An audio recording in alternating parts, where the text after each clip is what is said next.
दर्शक बंधु वर्तमान समय रे बड़ अपडेट जहाँकि बिक्री हेबाकु जाउची ईएस बैंक आरबीआई दे सारी अनुमति। तो कौन पाई ईएस बैंक बिक्री हेबाकु जाउची को शेयर तार एमती डाउन हो गला जे से जहाँकि नीलाम होबाकु जाउची माने रखिथिबा आपण मानकर ईएस बैंक रे टंका आपण माने केमे पाइबे केमिति पाइबे आपण माने रखिथिबा बैंक रे टंका आपण मानकर बुडी जीवनी। तो यार संपूर्ण डिटेल्स इनफॉरमेशन मु आज आपण मानकु एई वीडियो रे जणाई। तो ता पूर्व आपण मानकु अनुरोध दयाकोरी भिडियोटी को शेष पर्यंत देखते। और जदि एबे ही प्रथम थर पर वीडियो को देखुंती ताहले वीडियो को गोटे लाइक कर दिंतु। और ता संगे संगे मनोरंजन मनीराइट चैनल को एबे ही सब्सक्राइब करी पाखे आसुवा घंटी बटन को ऑल दबाई। हेलो फ्रेंड्स, नमस्कार, जय जगन्नाथ। मु मनुआ आपण मानकु स्वागत करूची आज आउ एक नुआ दमदार वीडियो। तो दर्शक बंधु जहाँ की सूचना आसी आपण माने देखि पारथबे जहाँ की बिक्री हेबाकु जाउची ईएस बैंक। तो आरबीआई दे सारी अनुमति जहाँ की ईएस बैंक जहाँ की शेयर मार्केट जहाँ की विशेष हलचल देखा मिलता। जहाँ की नेशनल स्टॉक एक्सचेंज जहाँ की एनएसई रे जहाँ की ईएस बैंक रो शेयर 9.6% वृद्धि पाई जहाँ की 19.44 पॉइंट रे पहुँची। तथापि अपराह्न कारोबार किसी ईएस बैंक कारोबार रे किसी ह्रास घटी जहाँ की ईएस बैंक रो शेयर प्रति शेयर कि 18.11 टंकार किसी ह्रास कर जहाँ की किसी ह्रास सहित कारबार होइछि कि गत वाणिज्य अधिवेशन एवं ईएस बैंक रो शेयर प्रति शेयर जहाँ की 17.73 टंकार बंद हो जाइता।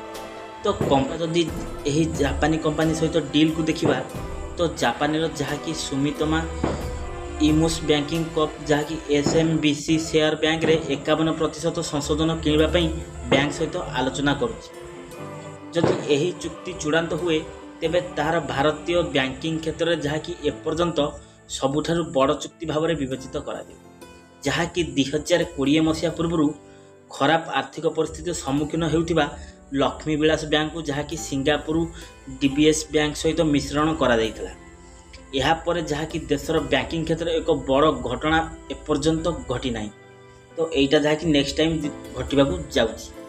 तो यही कारण अटकी जदि देखा जापानर जहाँ कि जापानर द्वितीय सर्वबृहत्तम बैंक जहाँ कि सुमितोमा मोइस फाइनान्स ग्रुप रो जहाँ कि एक यूनिट एसएमबीसी जहाँ कि गत वर्ष ठारू शेयर बैंक ठारू अधिक बड़ निवेशक जहाँ कि भारतीय स्टेट बैंक रिजर्व बैंक सहित आलोचना करुछि जहाँ कि मालिकाना एवं भोट अधिकार उपरे आलोचना अटकी रही जहाँ कि कुहाଯାଉଛି जे एसएमबीसी ईएस बैंक रो 51% संशोधन किनिबा पई जहाँ कि आरबीआई ठारू अनुमोदन मिली।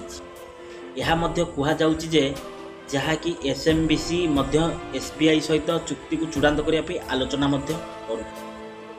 तो एतिक रे हेबो कि चुक्ति आपण माने भाबुसंती जहाँ कि रिपोर्ट अनुसार यही चुक्तिर मूल्य जहाँ कि $1.7 बिलियन प्राय 1400 कोटी टंका हो पारे जहाँ कि सुमितोम सीधा सड़क जहाँ कि 26% कम संशोधन रु किनिबो एवं शेयर स्वाप मध्य मिश्रण करिवो किबा 26% संशोधन एणिकी एक खोला प्रस्ताव देव यहाकू सुमितोमा को बैंक नियंत्रण दे पारे जहाँ एक बड़ राजनैतिक परिवर्तन देखा मिलुछि।